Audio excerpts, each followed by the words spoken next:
Genèse chapitre 42, versets 1 à 8.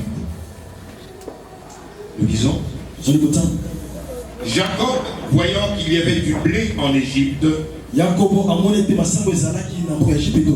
à ses fils, pourquoi vous regardez-vous les uns les autres? Il dit, voici, j'apprends qu'il y a du blé en Égypte. Descendez-y pour nous en acheter là, afin que nous vivions et que nous ne mourions pas. 10 frères de Joseph descendirent en Égypte pour acheter du blé. Jacob n'envoya point avec eux Benjamin, le frère de Joseph, dans la crainte qu'il ne lui arriva quelque malheur. Les fils d'Israël vinrent pour acheter du blé au milieu de ceux qui venaient aussi, car la famine était dans le pays de Canaan. Joseph commandait dans le pays, et c'est lui qui vendait du blé à tout le peuple du pays. Les frères de Joseph vinrent et se prosternèrent devant lui, la face contre terre. Joseph vit ses frères et les reconnut. Mais il feignit d'être un étranger pour eux. Il leur parla durement. Et il leur dit, d'où venez-vous? Ils répondirent, du pays de Canaan, pour acheter des vivres. Joseph reconnut ses frères, mais eux ne le reconnurent pas. Nous nous asseyons dans la présence de Dieu. Alléluia. Alléluia. Amen. C'est l'histoire de Jacob et de ses fils. Jacob avait eu 12 fils. Son grand-père Abraham avait eu une promesse que tu entrerais dans la terre promise, le pays où coule le lait et le miel. Toutes les souffrances que tu as connues, elles seront derrière toi. Parce que le pays où tu entres, c'est un pays où coule le lait et le miel. Et voilà, Jacob maintenant est installé dans la terre promise. Il est dans la terre promise. Mais voilà qu'il y a un problème dans la terre promise. Le lait ne coule plus. Le miel, on ne le voit plus. C'est la famine. Une crise profonde. Les vaches sont en train de maigrir. Les animaux sont en train de mourir. Tout ce qui était vert est maintenant brun, brûlé par le soleil. Les enfants ont le ventre ballonné. On se demande quoi manger. La terre promise est devenue une terre de famine. Et c'est là que Jacob dit, j'ai entendu qu'en Égypte, il y a du blé. Alors il appelle ses 10 enfants. Il les envoie là-bas. Souvenez-vous qu'il avait 12 fils. Un avait été vendu. Ils étaient restés 11. Mais il ne voulait pas envoyer son dernier, Benjamin, de peur qu'il ne lui arrive quelque chose de mauvais. Je veux que vous compreniez comment Dieu fonctionne. L'Égypte, là où il est en train d'envoyer ses enfants pour aller récupérer du blé, c'est ce même endroit-là que 400 ans plus tard, ils vont chercher à quitter pour rentrer à la terre promise. Là où ils étaient, c'était la terre promise. Et c'est devenu une terre de misère. Mais la promesse de Dieu demeure. Alléluia. Ils sont dans la famine. Ils se ruent vers Égypte. Mais cette Égypte-là, 400 ans plus tard, ils vont la quitter pour retourner à la terre promise. Ce qui était une bénédiction pendant un temps deviendra une malédiction. Et ce qui était une malédiction deviendra une bénédiction. C'est comme ça que Dieu fonctionne. Ce que je viens de dire, parce que tout change dans la vie. Il n'y a rien qui demeure le même dans la vie. Tout est appelé à changer. Quelquefois, des personnes que vous pensiez qu'elles sont une bénédiction pour vous changent. Elles deviennent une malédiction. Et les gens que vous pensiez que cela, jamais je ne pourrais rien espérer d'eux, des gens que nous méprisions complètement, que nous pensions que rien ne sortira jamais d'eux, ce sont ceux-là qui deviennent notre bénédiction. Tout change dans la vie. Rien n'est éternel. Tout change. Ce qui est dans ta vie aujourd'hui, ce que tu connais aujourd'hui, peut changer. Les difficultés que tu connais aujourd'hui peuvent changer. La bénédiction que tu éprouves aujourd'hui, elle peut changer. Alléluia. Tout finit par changer. C'est une question de temps. Dieu a des moyens, des stratégies qu'il utilise pour nous faire déplacer à des endroits où nous n'irions pas si nous n'avions pas de difficultés. Dieu peut utiliser des difficultés uniquement pour te faire bouger, uniquement pour te faire partir, parce qu'il sait que s'il ne te crée pas une difficulté, tu demeureras toujours dans l'état où tu es. Il doit te mettre dans une situation où tu es obligé de partir. Alléluia. Amen. Dieu peut permettre à certains moments que tout ce qui est dans ta vie va être sec. Rien ne marche. Les affaires ne marchent pas. Tout ce que tu avais planifié tombe à l'eau. Tout ce que tu avais espéré, rien ne se fait. On t'avait promis de l'argent, ça ne vient pas. Alléluia. On t'avait promis une promotion, elle ne vient pas. Alors tu te poses la question, mais est-ce que ce Dieu-là existe? Dieu peut provoquer des situations dans ta vie uniquement pour te faire bouger. Alléluia. Mais il ne faut pas croire que tout simplement parce que quelque chose dans ta vie n'a pas marché en 2021. Parce qu'en 2021, tu n'as connu que des échecs. Parce que tous tes espoirs ont été vains. Il ne faut pas croire que tu vas transporter ces choses en 2022. Dieu va te déplacer. Dieu va te déplacer. Tu vas être obligé de changer certaines choses dans ta vie. Tu vas être obligé de changer certaines habitudes. Tu vas être obligé de changer certaines croyances. Tu devras prendre de nouvelles décisions. C'est ce que nous faisons tous les premiers de l'an. Le premier jour de l'an, lorsqu'on entre dans une nouvelle année, on prend des nouvelles résolutions. Des nouvelles résolutions, des nouvelles décisions. Dieu peut nous bousculer. Il peut nous tamiser. Parce qu'il cherche à enlever toutes les pesanteurs que nous avons là. Toutes les saletés que nous avons qui nous empêchent de pouvoir être propulsés dans la vie. La leçon que nous apprenons ici,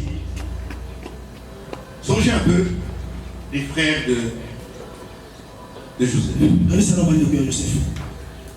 La dernière fois qu'ils ont vu leur frère Joseph, c'était dans un puits, là où il avait abandonné. Mais ils ne savaient pas ce que Dieu avait préparé. Là où ils allaient aller. Ils avaient abandonné Joseph dans un puits, complètement désespéré. Joseph Joseph était désespéré. Il avait peur pour sa vie, mais il avait gardé la foi. Parce qu'il savait que ce n'était pas là qu'il devait se trouver. C'était la dernière fois qu'ils avaient vu Joseph. Et maintenant ils vont voir Joseph en Égypte. Ce n'est pas celui qu'ils avaient laissé dans le puits. Dieu l'a transporté dans une nouvelle destinée, avec toutes les douleurs qu'il avait connues, toute la peine qu'il avait rencontrée, abandonné de tous. Aujourd'hui il est un prince en Égypte. Voilà comment Dieu fait les choses. Maintenant, eux qui avaient jeté leur frère dans le puits, eux qui avaient cherché à le tuer, ils rencontrent maintenant celui qui va être celui qui va les sauver. Celui qui va maintenant leur donner la nourriture en temps de détresse. Dans la déserte. Dieu, il a un moyen pour changer les choses. Il transforme les choses. Et l'exemple de Jacob devrait nous parler. Devrait nous parler. Parce que quelqu'un d'entre nous, nous sommes comme Jacob. Jacob a dû se battre toute sa vie. Depuis le ventre de sa mère, déjà, il est en train de se battre. Alléluia. Amen. Une prophétie avait déjà été faite dans Genèse 25 que dans le ventre de sa maman Rebecca, il y avait deux peuples, deux nations qui étaient en train de se battre. Il était déjà en train de se battre dans le ventre de sa mère. Il se battait déjà pour avoir la première place, gagner le droit d'aînesse.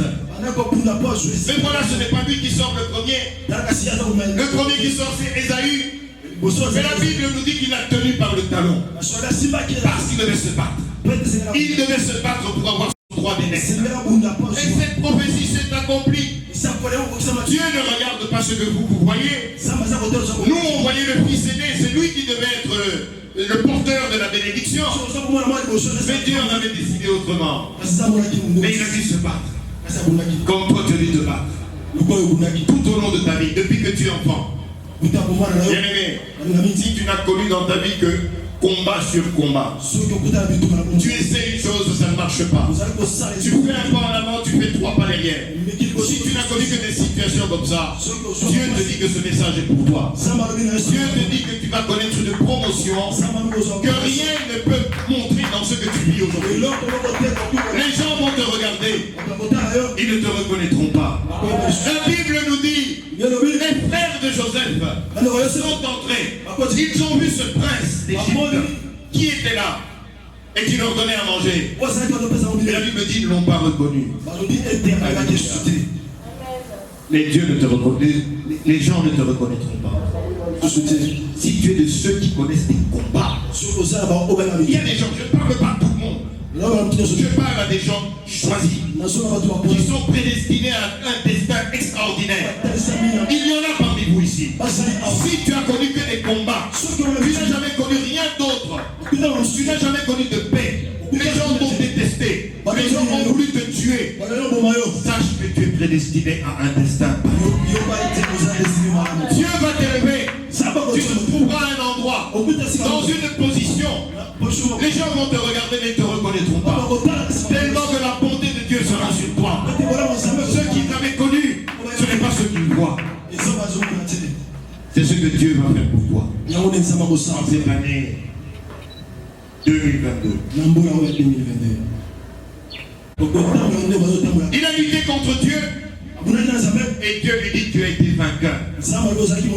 Alors l'ange lui pose la question. Quel est ton nom? Je m'appelle Jacob. Il dit non, ce n'est pas ton nom. Alléluia. Ce n'est pas ton nom. C'est comme ça que les gens t'appellent.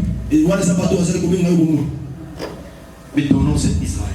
Parce que tu es une nation puissante. Tu es un peuple qui a la promesse, qui a la bénédiction sur lui.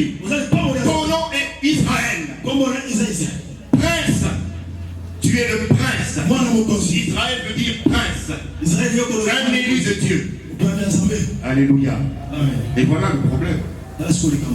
Il est prince. Élu de Dieu. Mais il se retrouve maintenant dans la terre promise.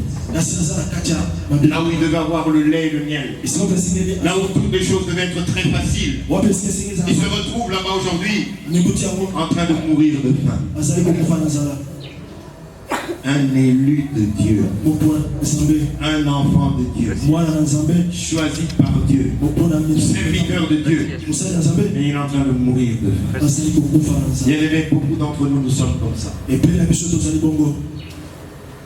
Nous sommes appelés, nous sommes élus de Dieu, nous servons Dieu, mais nous sommes dans une situation qui ne correspond pas à l'image que Dieu a de nous. Il nous voit des princes, il nous voit des princes, il nous voit riches, il nous voit prospères. Mais la réalité dans laquelle nous vivons dit exactement le contraire. Est-ce que je suis en train de parler avec vous?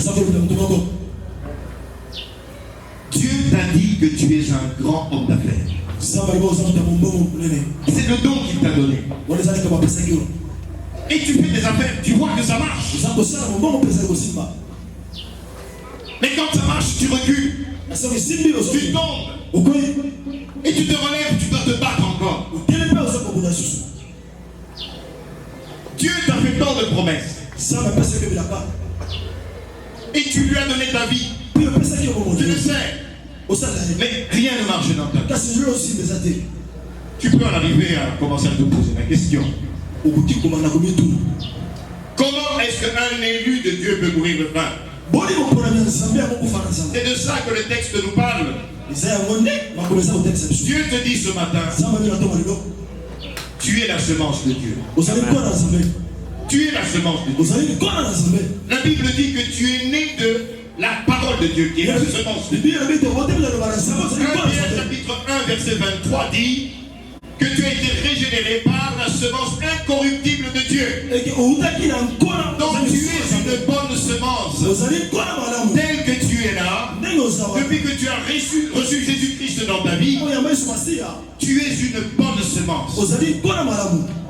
Tu es une bonne semence. Toutes les promesses qui ont été placées en toi doivent réussir.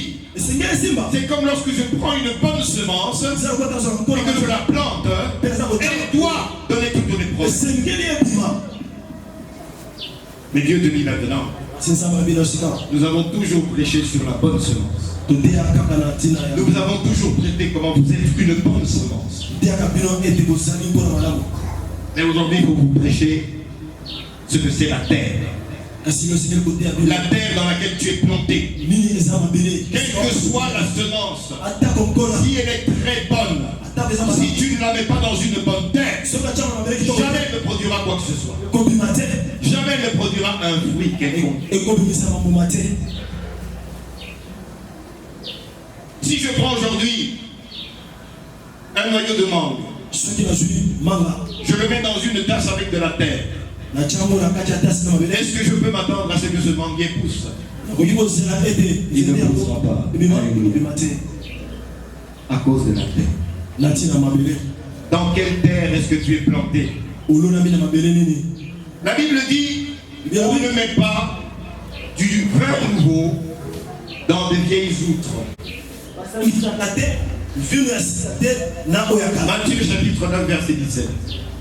On ne met pas du vin nouveau dans des vieilles outres. C'est une nouvelle année. Il faut une nouvelle vie. On ne peut pas prendre du vin nouveau et le mettre dans des vieilles outres. On ne peut pas prendre un vieux tissu et aller le rapiécer avec un habit neuf. Alléluia. Amen.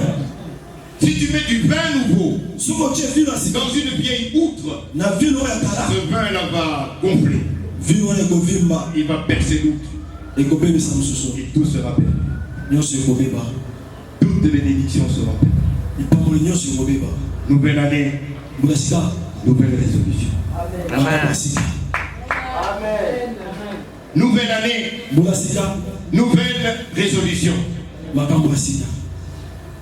Peut-être que tu étais planté dans un sol qui ne pouvait pas te porter là où Dieu doit te porter. Peut-être que tu es planté dans une tasse et tu ne peux pas grandir. Tu ne peux pas porter les fruits pour lesquels Dieu t'a créé à cause de l'environnement dans lequel tu es. L'environnement que tu es ne te permet pas de grandir, ne te permet pas de prospérer, alors que Dieu t'a prédestiné à prospérer. Il a dit, bien aimé, je veux que tu prospères à tous égards, comme prospère aussi l'état de ton âme. Donc vous comprenez qu'il y a une corrélation entre l'état d'âme et la manière dont tu prospères. Je veux que tu prospères comme prospère l'état de ton âme. Tu ne peux pas garder une âme comme celle que tu avais en 2021 avec toutes les pesanteurs, avec toutes les mauvaises pratiques, avec tout ce qui t'empêchait de plaire à Dieu et espérer prospérer en 2022. Ce n'est pas possible.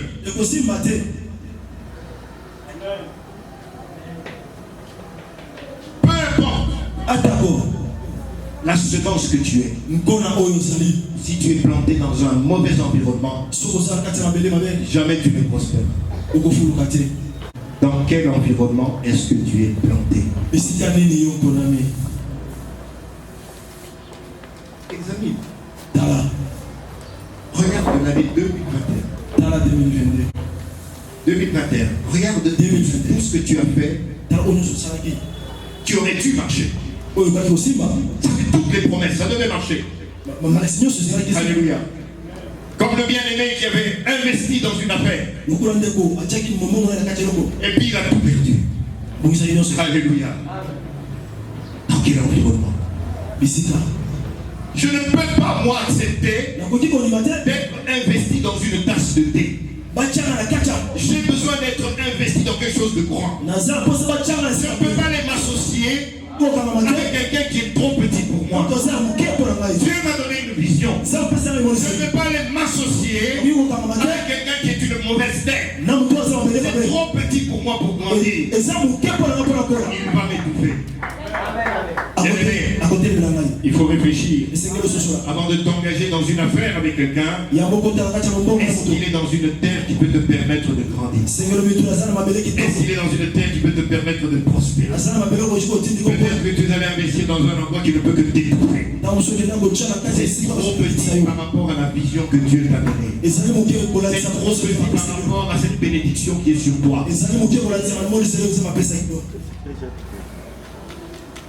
Quel environnement est-ce que tu es planté? Peut-être que tu as besoin d'aller là où le blé se trouve. Allez en Égypte. Allez en Égypte. Peut-être que ton problème, c'est que tu investis dans les choses qui sont trop petites.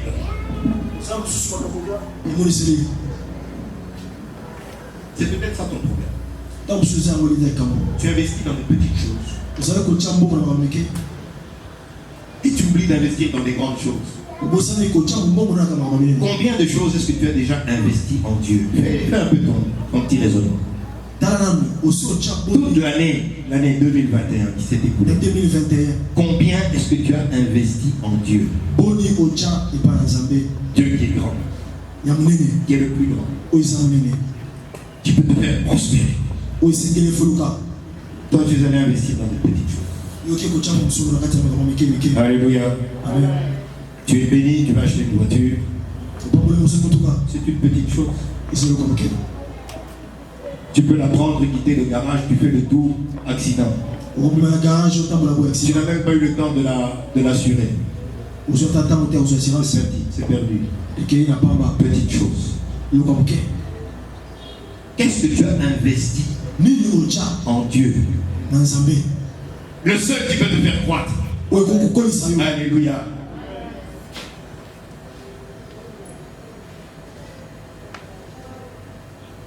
Qu'est-ce que tu as investi? C'est une question que Dieu te pose maintenant que tu veux aborder l'année Peut-être que tu as planté dans des endroits qui sont secs. Tu es une bonne semence. Tu as produit de bonnes racines. Mais là où tu as été planté, là où tu as investi, c'est un endroit sec. Tu ne peux rien espérer. Rien espérer de bon.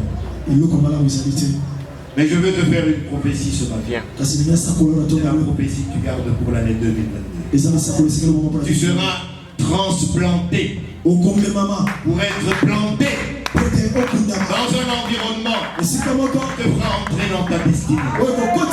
Tu vas être propulsé. Alléluia. Amen. Dieu va te faire bouger. Dieu va te faire quitter là où tu es pour que tu entres finalement dans ta destinée. Dieu veut te relocaliser. Alléluia. 2022 est une année de relocalisation. Il va t'enlever là où tu étais. Il va te mettre quelque part de nouveau. Toi, tu ne sais pas. Ça peut être l'Égypte. Lorsque Dieu commence quelque chose dans ta vie, aussi petite qu'elle soit, si tu sais que ça vient de Dieu, sache qu'il a déjà tout accompli. Il a déjà tout fait. Alléluia. Amen. Les frères de Joseph avaient vendu Joseph. Ils pensaient qu'il était mort. Mais Dieu avait déjà tout préparé. Alléluia. Dieu avait déjà tout préparé. Dieu avait permis qu'il soit vendu. Alléluia. Non, Dieu a permis que Joseph soit vendu. Il a permis que Joseph soit en Égypte. Pour que quand son peuple serait dans la famine, il trouve quelqu'un que lui, Dieu avait déjà mis là-bas pour venir sauver son peuple.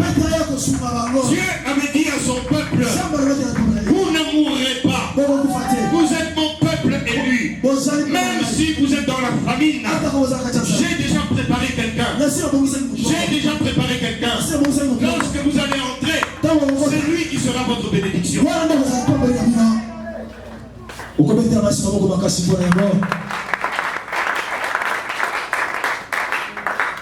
Joseph était un infiltré. C'était un infiltré. Un infiltré parmi les Égyptiens pour préparer la bénédiction des enfants. Lorsque Dieu commence quelque chose dans ta vie, c'est qu'il a déjà fait tout le plan. Nous devons avoir des Joseph dans cette vie. On a besoin d'avoir des Joseph. Des gens que Dieu va infiltrer dans cette maison. Des semences de Dieu. Des chrétiens, des élus de Dieu. Qui respectent la parole de Dieu. Des gens remplis du Saint-Esprit. Dieu va les infiltrer dans les entreprises. Pour que lorsque un fils de Dieu vient, il le reconnaisse. Mais lui ne le reconnaîtra pas. Bien aimé, en 2022, Dieu va vous faire entrer dans des endroits pour avoir une faveur particulière. Vous ne reconnaîtrez pas celui qui va vous bénir. Lui, il va vous reconnaître. Lui, il va te reconnaître. Il dit ça, c'est l'élu de Dieu. C'est l'enfant de Dieu. C'est une bonne semence. Il était dans un mauvais environnement. Maintenant qu'il est là où le blé est, laisse que je le bénisse. Laisse que je le bénisse. Laisse que je le bénisse. Dieu va te bénir au-delà de ce que tu peux penser, au-delà de ce que tu peux espérer. Voilà pourquoi nous avons besoin d'avoir des Joseph. On va les infiltrer partout. On les infiltre chez les députés. Alléluia. On les infiltre parmi les ministres. Pour que lorsque le chef d'État veut prendre une bonne décision, il dit, hé, Freddy, qu'est-ce que toi tu penses? Alléluia. Amen. Parce qu'il a reconnu. Il t'a reconnu. Dieu va vous infiltrer Alléluia. Dans des endroits où vous allez accomplir votre destinée.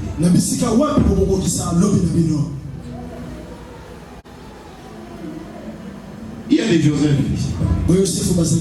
Amen. Et ils s'ignorent. Amen. Ce qui t'arrive aujourd'hui, ce qui est arrivé en 2021, c'était un plan que Dieu avait préparé. Toutes les souffrances que tu as traversées, toutes les inquiétudes que tu avais, les douleurs que tu as senties dans ton cœur, toutes les trahisons que tu as subies, les gens que tu aimais qui t'ont abandonné, les gens sur qui tu comptais qui te t'ont tourné le dos. Sache que tout ça fait partie du plan de Dieu. Je vous ai toujours dit que Dieu c'est un metteur en scène. Il fabrique les films. Dans le film de ta vie, tous ces épisodes les épisodes par lesquels tu devais passer. Parce que Dieu veut te tamiser. Il veut te fortifier. Il te soumet à des épreuves pour fortifier l'homme qui est en toi. L'homme intérieur. Ne crois pas que tu es fort parce que tu as des gros biceps. C'est pas la force. La force elle est à l'intérieur. La Bible dit, c'est quand je suis faible que je suis fort. Quand le corps est faible, l'homme intérieur, il est fort. Ce qui t'arrive a été planifié par Dieu. Dieu va te transplanter dans cette année 2022. Tu seras dans un environnement, tu atteindras une position que tous ceux qui t'ont maltraité ne te reconnaîtront pas.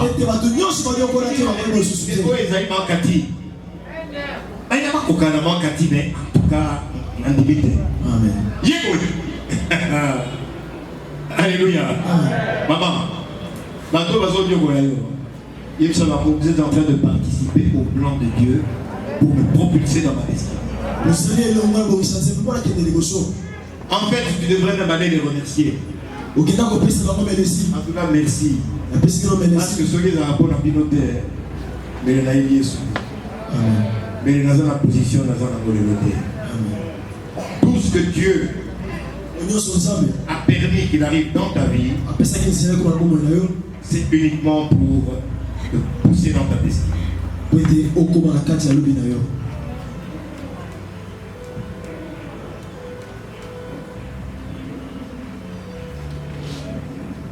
Dieu a un plan pour toi. Il y a un Joseph qui t'attend quelque part.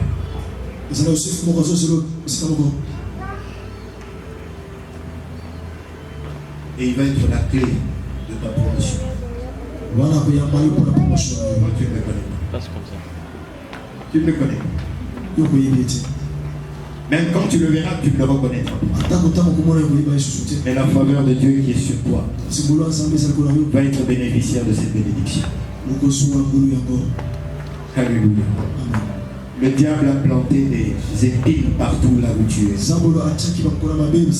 Et la terre dans laquelle tu es planté n'est pas capable de produire. Dieu te sort de là. Il te transporte maintenant là où tu ne seras pas étouffé. Là où tu seras capable de t'étendre et de prospérer. C'est la parole de Dieu pour toi pour 2022.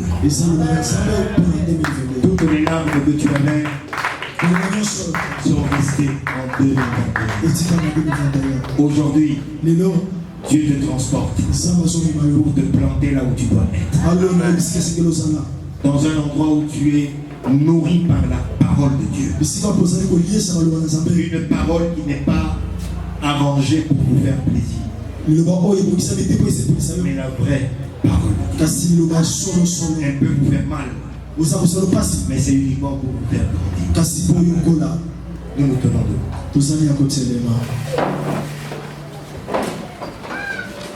Dieu te dit ce matin, regarde ton environnement. Tu marches avec eux. Tu t'habilles comme eux. Tu vois comme eux. Mais Dieu te dit ce matin, tu n'es pas comme eux. Tu peux être avec eux. Tu peux travailler avec eux.